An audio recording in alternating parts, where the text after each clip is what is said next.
tous et bienvenue sur ma chaîne. Aujourd'hui nous allons voir comment nettoyer les feuilles des plantes.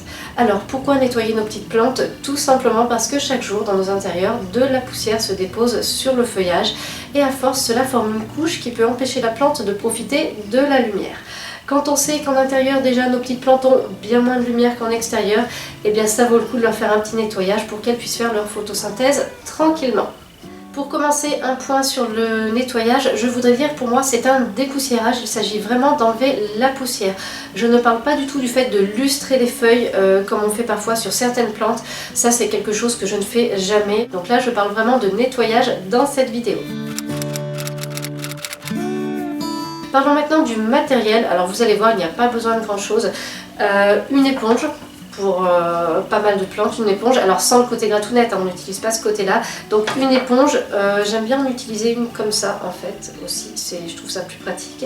On peut faire appel aussi à un chiffon, ça peut être à la place de l'éponge, quand on humidifie on peut aussi humidifier un chiffon tout simplement, c'est pas mal aussi, c'est à vous de voir ce que vous préférez manipuler.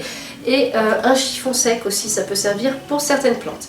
Un autre accessoire, ça va être un petit pinceau. Alors il faut que les poils soient assez souples en fait pour bien enlever la poussière. Quand ils sont trop durs, je trouve qu'ils ne l'enlèvent pas tant que ça et qu'en plus on peut abîmer certaines plantes un petit peu fragiles. Donc assez souple et assez fourni pour bien enlever la poussière. Parmi le matériel que je n'utilise pas, je vous le dis tout de suite, pas de sèche-cheveux. Moi en tout cas, je ne dépoussière jamais les plantes avec ça. Je trouve qu'il y a bien trop de puissance dans le souffle, même quand je le mets au minimum. On risque surtout, je trouve, de faire des catastrophes, d'avoir du terreau qui se soulève, etc. Donc ça, c'est un truc que je n'utilise jamais. Je fais vraiment ça manuellement, on va dire feuille à feuille, sauf avec la technique de la douche. Juste avant d'aborder cette première technique, un dernier point concernant en général le nettoyage des feuilles. On nettoie bien entendu le dessus des feuilles, mais on fait aussi un passage sous les feuilles puisque mine de rien la poussière s'accumule là aussi.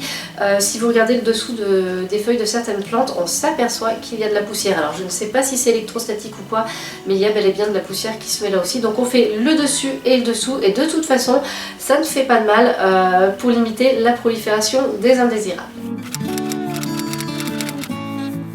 Première possibilité pour nettoyer nos plantes, ça va être la douche. On met sa plante dans la baignoire ou dans le bac à douche.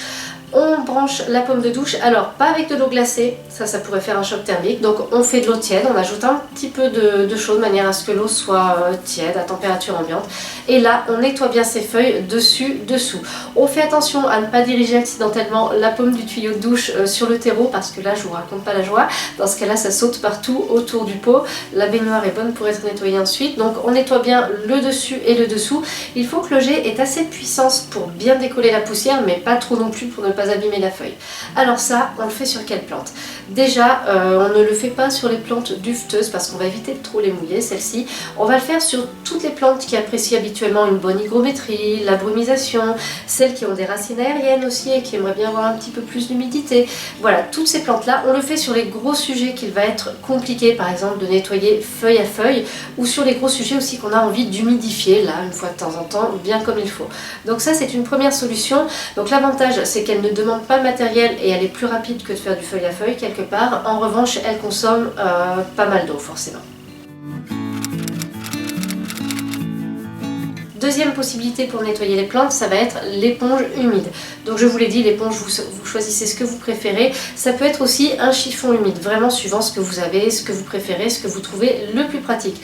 On humidifie, on passe dessus, dessous, et puis normalement c'est bon. Alors le problème avec cette technique, c'est que c'est vraiment du feuille à feuille, donc si vous avez un bon gros calathea avec pas mal de feuilles, eh bien c'est long, mais bon voilà, c'est comme ça si on veut bien s'occuper de nos plantes.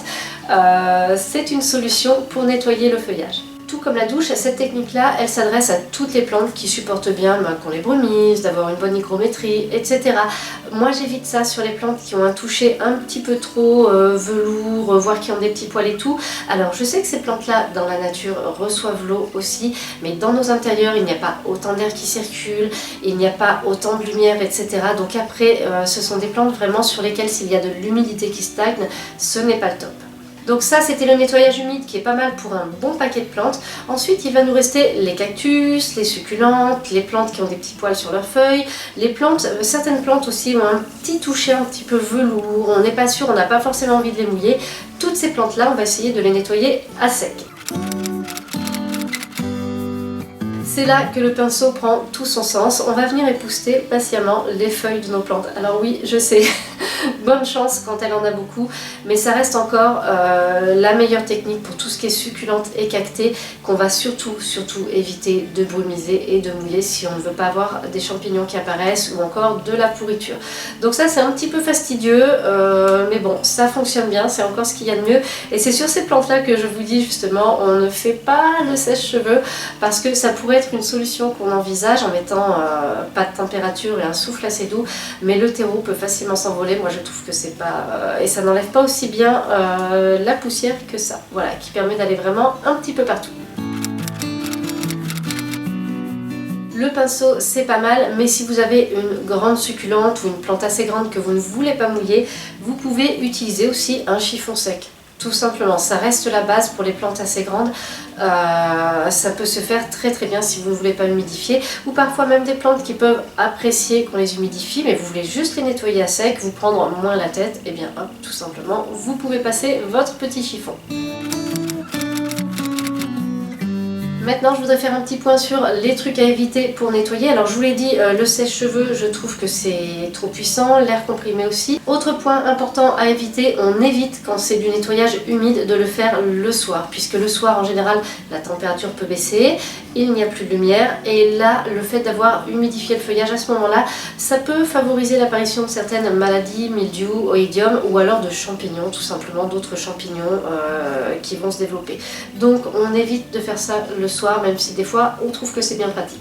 Un autre truc qui a son importance, on essaie de se faire plusieurs chiffons si on est adepte du chiffon, voire de l'éponge, parce que si on a des plantes malades, nettoyer la plante malade avec le chiffon, puis passer le chiffon sur une autre plante, en fait on peut transmettre la maladie ou les indésirables si ce sont des indésirables, des acariens, des thrips, parfois on a des pucerons aussi. Enfin bref, il y a pas mal de petites maladies et de petits indésirables qui peuvent être sur une plante. On n'a pas envie de les promener sur toute notre collection, donc n'hésitez pas à faire comme moi. Ça c'était un t-shirt, vous l'avez peut-être vu dans des vidéos, un t-shirt fleuri que j'aimais beaucoup, mais qui s'était déformé. Je l'ai coupé en petits chiffons, comme ça je fais une plante ou deux plantes saines par exemple.